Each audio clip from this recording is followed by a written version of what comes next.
howdy, come and welcome to another episode here for the Funky Pod. It's the weekend. This means we talk about teaching, higher education, innovative teaching methods, hopefully, and just how to improve classroom atmosphere, outcomes, so whatever we want to talk about. And as you can see, A, from the thumbnail, and B, if you're watching this as a video and not only listening as a podcast, I appreciate both, of course, but as you can see, if you're watching behind me, talking about classroom management today. And hey. So before you switch off already, before you say, classroom management, okay? I know classroom management at like college, uni level, it might sound a bit dry, while the background noise you're hearing are my cats going crazy, because every time I start recording, my cats are going crazy. That's basically like when you start teaching in class and then students are still walking in, even though it's been like 10 minutes since the class would have started, right? So don't be distracted by that. I try not to be distracted either. So stick with me when I talk just a little bit about classroom management. I do like those first 3-4 episodes here to have like this ground base level and that we can fall back on, and then we try to amp it up a little bit. Okay, so that's the plan, right? So what we're doing in class is basically too, right?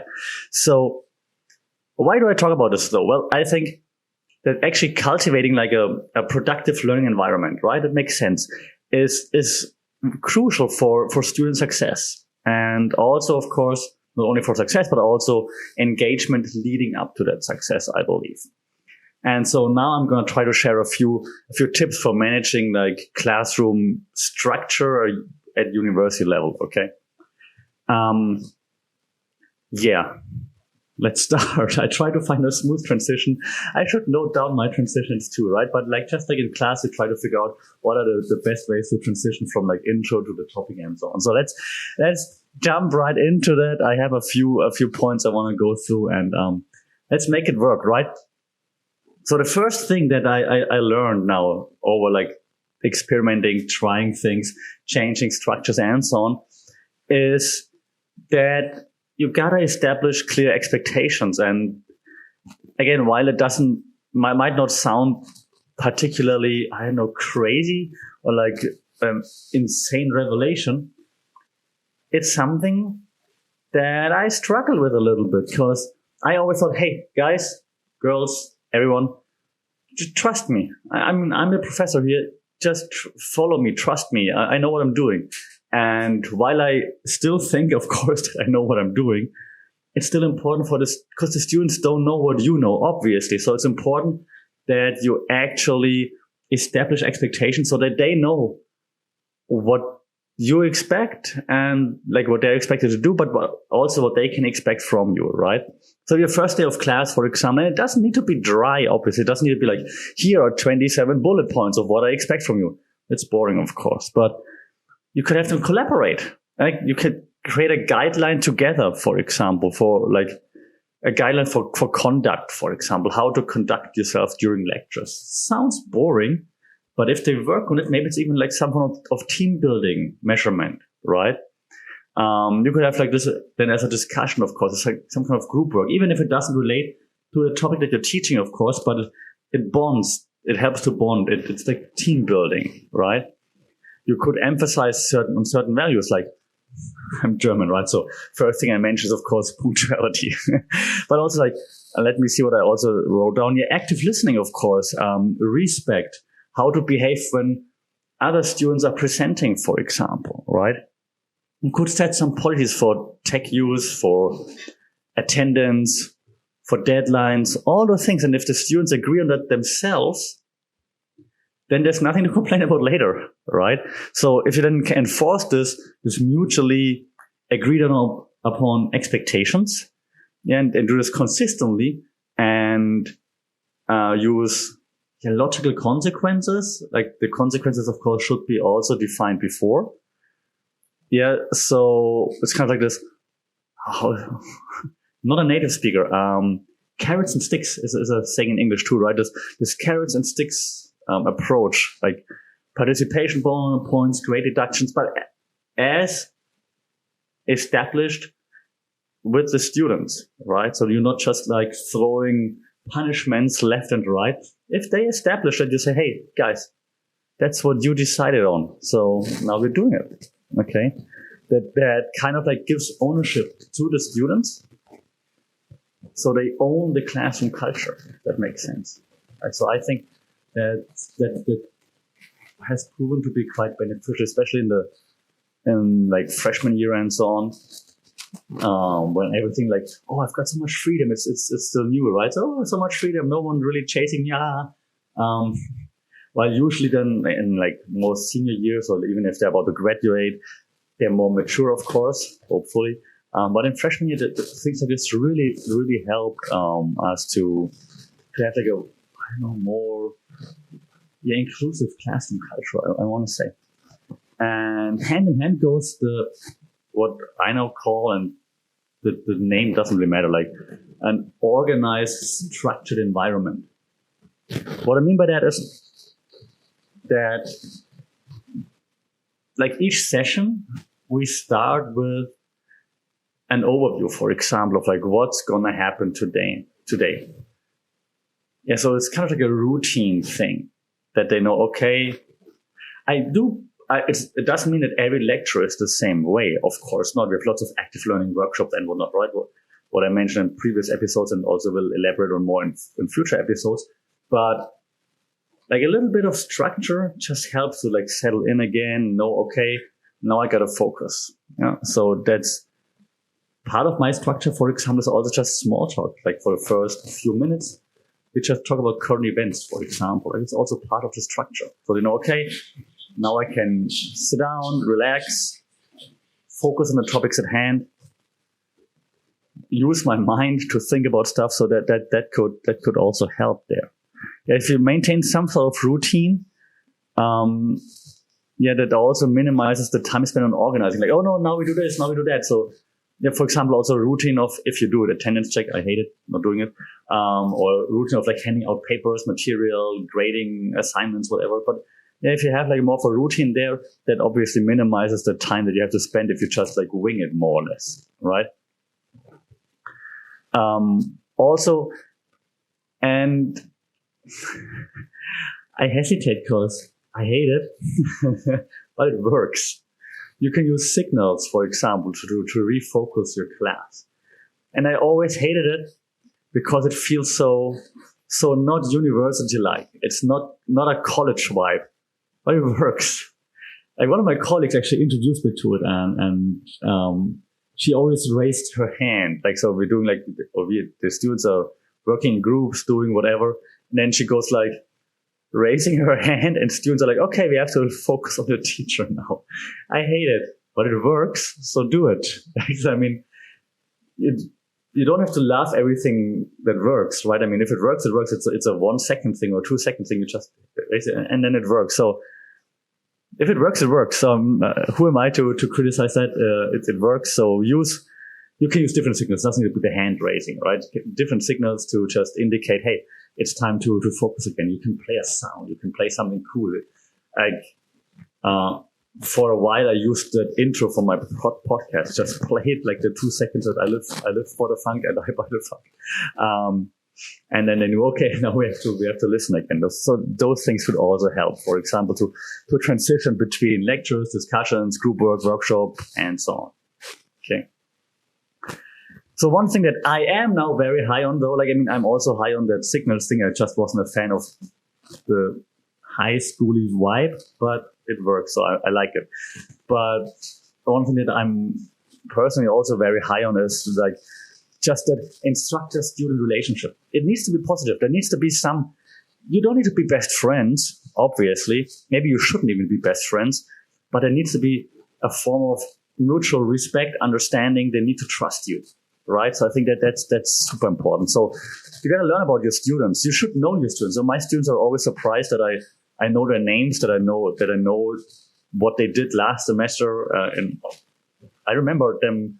So I teach first, second, and fourth year students in the bachelor program, and then other stuff later on. But once you had a class with me, of course I know who you are, right? So I remember, if you're in your fourth year, I remember what you did in your first year, for example. Students are always surprised by that. But hey, I mean, that's what we have this for, right? So get to know them. Like, that's also one reason why I do lots of small talk in the beginning. Like, I talk to different students, try to figure out like who they are, what their thoughts are, their stances, and so on. So learn about your students. You could do surveys, you could do chat before, after class. If you can, reference their perspectives when applicable. That's pretty cool. That's what I try to do too. And then while you do this, they're like, did he just reference me? What? And then you just get them right into the class, right? That's awesome. Share your passion for the subject you're teaching through stories so that they know, oh, you're really into it. You're not just teaching it stuff, you're really living it. Yeah, use humor to be more approachable. If issues arise, and there will be issues, there should be issues at time, you have constructive one-on-one discussions on focusing on problem solving rather than like lecturing like, no, I'm right, you're wrong. Yeah, that's important, this one-on-one day. Students need to feel heard. Yeah, always try first to understand their point of view and their challenges before you just dismiss it. Okay.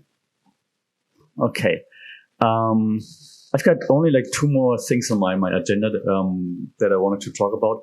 One more is also I'm taking like this school approach to now move it towards university college, right? Reinforcing, and it sounds again school-like, good behavior. And of course, I don't mean you don't give people like a stamp on their hand or on their book, or okay, 2023 you couldn't stamp on your body anymore, right? Because who knows? So a stamp on their book or whatever. But there are ways to reinforce good behavior and to praise positive conduct, like note positive conduct, praise, like, hey man, that was really cool. Like, oh, that was a great idea. For example, and that's a very basic one, but that also worked quite well. So I had like some group work stuff going on in some classes, right? Cross-cultural communication class was one. The other one was media and social diversity class. And in one class, students created like an infographic just to show their understanding of a certain topic. Like, hey, present the topic in a graphic visual way. And some were so good that I said, okay, hey, I send it to our faculty. They're going to publish it on the website, for example, or on social media. And the same thing in the other class where they had to do like some explainer videos. Some videos were so good. I'm like, hey, great job. It's going to be on the faculty website later, for example. And that's a very basic thing, but it's still like boosts the ego. They're like, oh my God, I did a great job. Awesome. Nice. Oh, I keep going. So reinforce good behavior, right? Reinforce participation, listening, and so on. The participation points are a thing, of course. I think probably everybody has them somehow in the syllabus, but then also don't just wing it with them, right?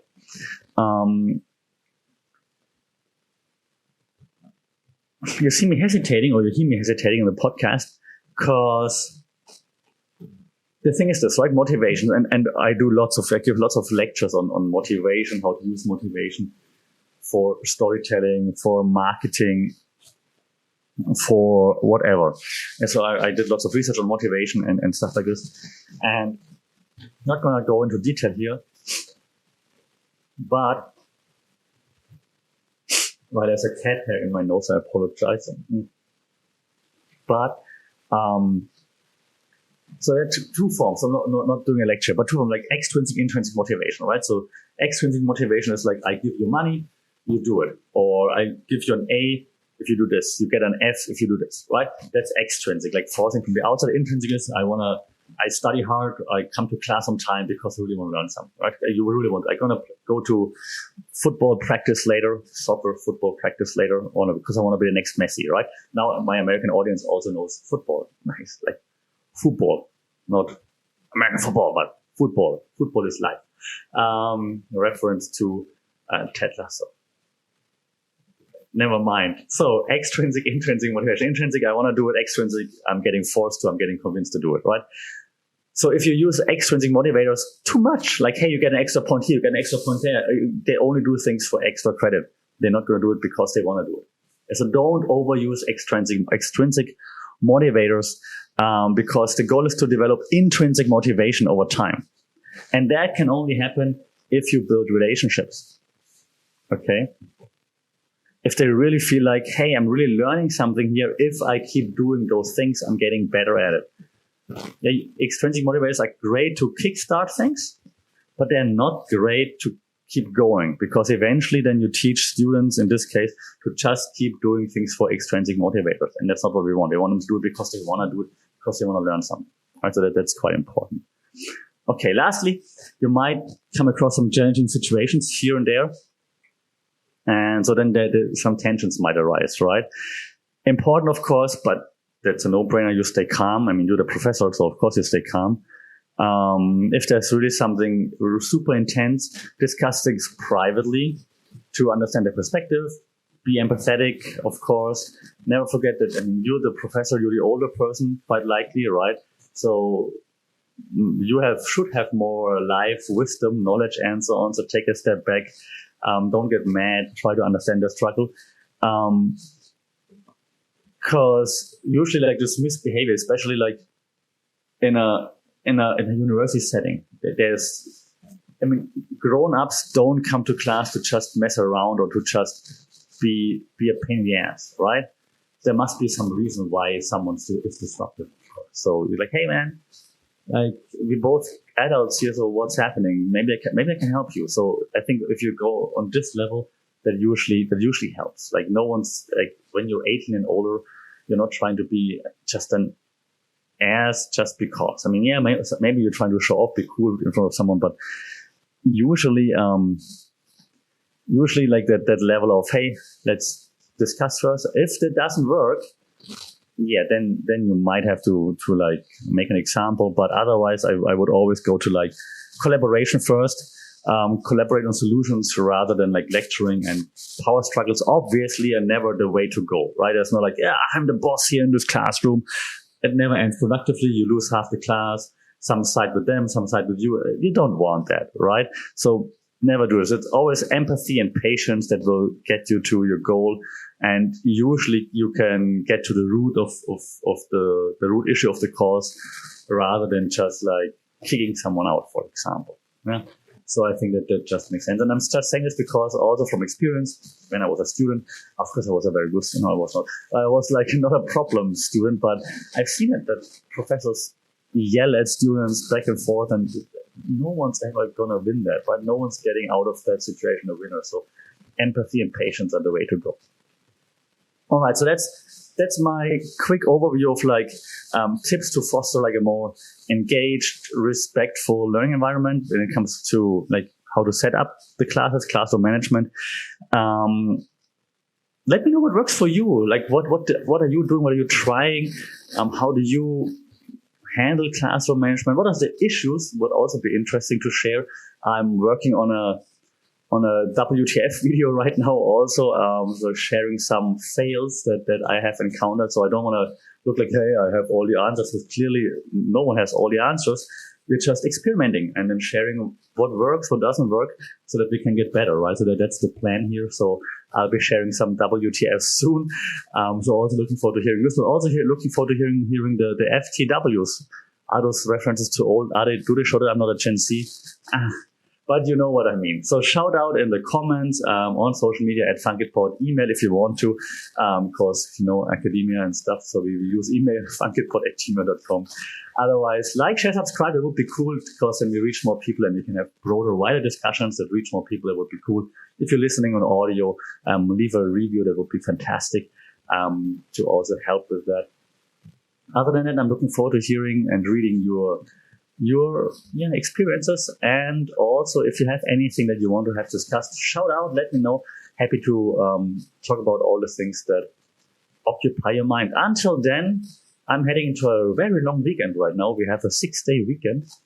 Friday, Saturday, Sunday, Monday, Tuesday. Yeah, it's a very long weekend. Awesome. And we'll talk next week. Until then, Sawadee Ka.